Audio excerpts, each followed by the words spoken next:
Going to give a brief presentation on the current standing of the genomic population.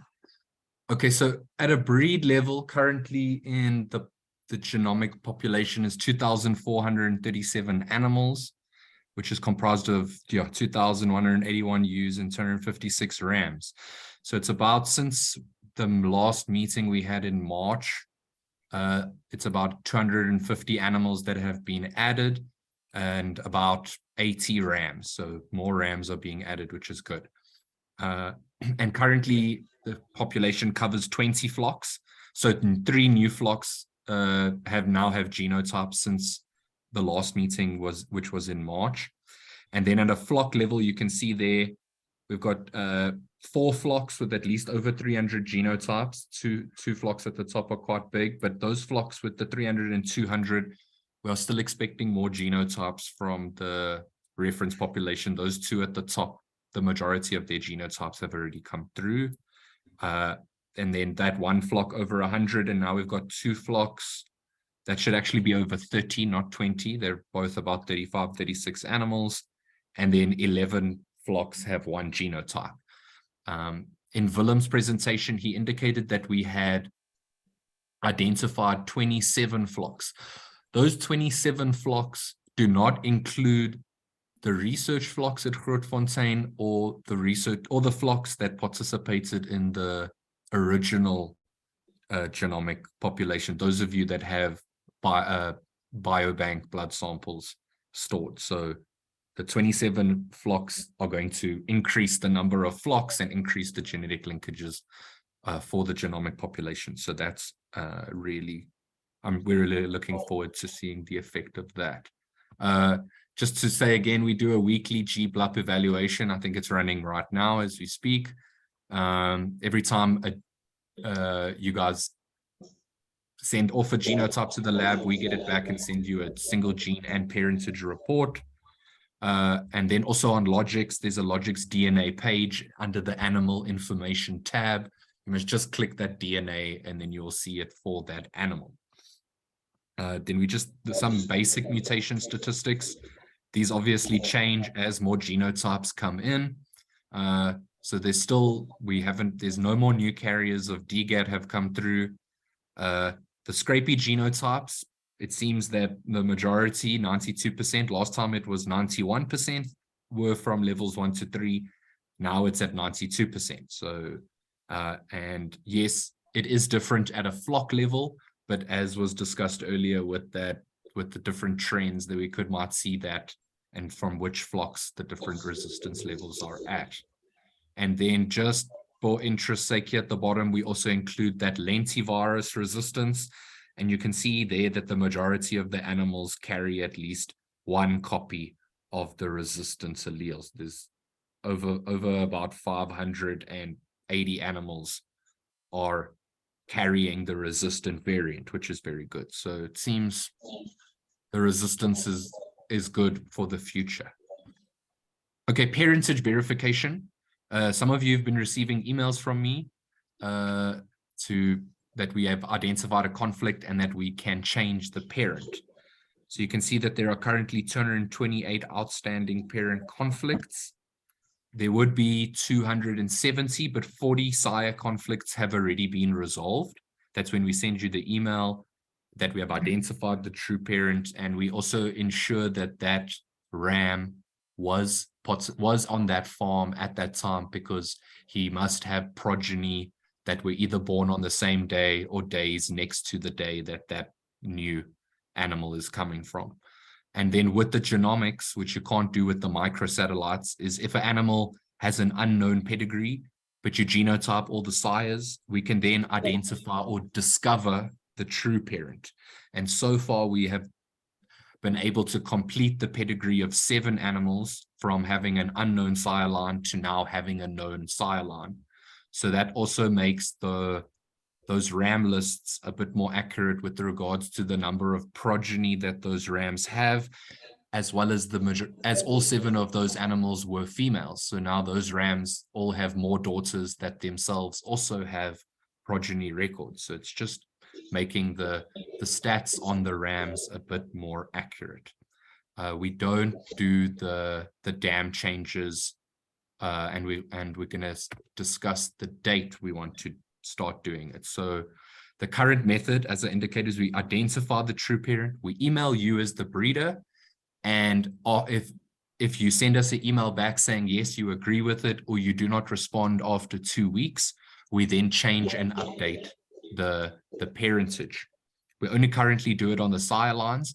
We don't want to break all these pedigrees and create non-existent genetic groups that are going to cause problems with the current blood. The genomics is overwriting those parentage errors of the older animals. So there's no need to go back and break all those pedigrees and do all that manual effort. So what we thought was that we need to draw a line in the sand where animals born after a specific date, that if they have a parentage conflict from the genomics, but the true parent has not been genotyped, that all animals born after the 1st of January 2021, that parent conflict will rather be changed to an unknown parentage. So therefore the ram's progeny count will also be more accurate, or that ewes count will be more accurate. I proposed this date because there's a distinct gap between 2019 and 2020. The majority of the animals with parentage conflicts are from 2019 backwards, and there are only 3 animals with conflicts currently in this situation that I'm saying that we can make, and they're all sire conflicts. So that was one of the proposals that we would like to probably finalize, so we can actually bring this in as a guideline for breeders who genotype their new younger animals. So from now on, we eliminate conflicts, and we ensure that if that animal is sold, that the correct pedigree is being put on the auction catalog and not the incorrect one with the conflict there. Okay, and then, so that's that. And then I just wanted to talk about this double muscling mutation in sheep. At that recorded meeting, I spoke a little bit about it, and it seems to have sparked interest in other breeds. Other breeds have asked us questions about this double muscling mutation, and there's also seems to be an interest of importing those Texel sheep which carry this double muscling mutation, but they want to know what was the effect. So I've done a little study. I have a little PDF document that's about 3 pages that I will also share with the technical committee, and it's basically my little presentation here, but in a little more depth. So then we have a better understanding of what this double muscling mutation is in the sheep. But first, before you talk about double muscling, we need to know what myostatin is. So here you have this muscle cell. You've got the muscle, then it goes down into the fascicle, the single muscle fiber, and then the smallest unit of muscle is called the myofibril. So all the muscles are made up of hundreds and thousands of those myofibrils. And remember, when an animal is born, the number of muscles that he has is set. You cannot grow more muscle cells after you are born. They just get bigger. You cannot increase the number of muscles. So what happens now if myostatin, which plays an inhibitory role in muscle development, it prevents the muscles from getting too big, as well as allows for fat to be deposited inside the muscle and on the carcass. So it balances that energy resource towards muscle growth and fat deposition. But sometimes it doesn't work, either because the myostatin protein is broken or there's not enough myostatin in the body. And then that causes hypertrophy. And hypertrophy, which just means that the muscles get bigger, is commonly referred to as double muscling. So double muscling is a bit misleading. The animal has not doubled its muscles. Its muscles have just got bigger because there wasn't enough myostatin to prevent it from getting too bigger. And you can see on this picture that myostatin inhibitor treatment, when the muscle has glucose but doesn't have myostatin, the size of the muscle cells gets bigger. hypertrophy. So that's what double muscling is. It's just that it increases the muscle size, which then relates that the animal will potentially have a higher dressing percentage, because it also makes the organs smaller. You must remember that the organs will also get smaller. There's not a lot of fat around the organs as well.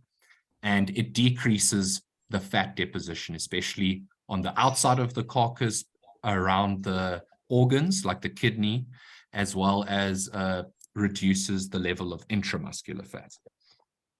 But what is double muscling, and what are the different mutations between beef cattle and sheep? Well, for those of you, some of you have beef cattle, you'll know that there are these three double muscling mutations that are segregating or are currently present in our beef cattle populations in South Africa. We've got the QT04X, which is the one from the Charolais, and the N2821, which is the Belgian blue. That this picture up in the top right corner here, you can see it's very muscly. And those two are red. We are in the genomic report, because these two mutations, they break the myostatin protein. So the myostatin protein is not effective because it causes, the protein does not get made properly. So it breaks the protein. So it's not as effective. And then the one that's in the limousine is also a mutation and can cause a degree of double muscling. But what it does is that it changes the shape of the myostatin protein. So it reduces its ability to bind to the muscles. So it's in blue because in the industry, it is said that the F94L or the limousine variant is not as detrimental as the two red ones. But then what is the mutation that was identified in the sheep? Well, the one that was identified in the sheep, it just limits the amount of myostatin that is produced. It does not break the protein, and it does not change the shape of the protein. The type of myostatin that is being produced is exactly the same between a double-muscled sheep and a normal sheep. It's just the concentration of myostatin is different. So these animals that are double-muscled don't produce as much myostatin as a normal animal. So obviously the effect between these mutations is different on the animal. We see that between the limousine and those that get the QT04X and N2821. Like those ones are very bad for higher birth weights, and they increase dystocia. But this one in the sheep doesn't seem to have the same detrimental effect as the two red ones, and kind of seems to be in line with the effect of the limousine one. So where did the mutation come from? It was identified in that Texel breed. That Texel breed is homozygote for that double muscling mutation. And you can see here the merino population. Out of the 2,100 animals that we've tested so far, we've only identified 6 carriers. So that tells me two things.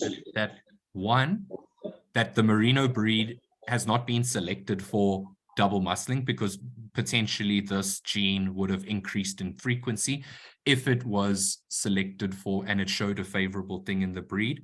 But it also shows me that this mutation is not unique to the Texel breed, meaning that it did not arise in the Texel breed.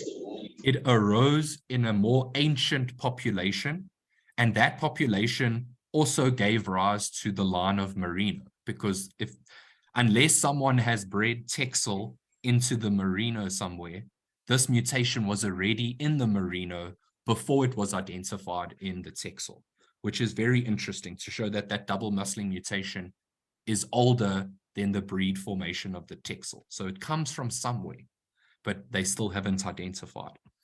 But what are the effects that are observed? While it has a minor impact on live weight and growth performance, there was no significant difference observed between Bull Tex, which is a Bull Clare crossed with a Texel. No observed differences between the crossbreds and the normal merino and Bull Clare lambs. But there was a significant effect on the carcass. There was an increased lean muscle mass And there was also a decreased amount of carcass fat as well as intramuscular fat. But we don't know what the effects, the long-term effects are on fertility, because it does decrease the overall fat contents of the animal. And we know that the animal needs to have fat reserves. It needs to have body condition in order for it to reproduce again. And there have been no studies on South African animals, and the studies on other sheep are limited. They seem to be occurring now. The paper that I read was a 2023 paper. So it seems that the research is coming out, and maybe this time next year, we might have a better idea of what this double muscling mutation does in sheep breeds. So yeah, that's what I had to present to you guys today. I hope you have some questions.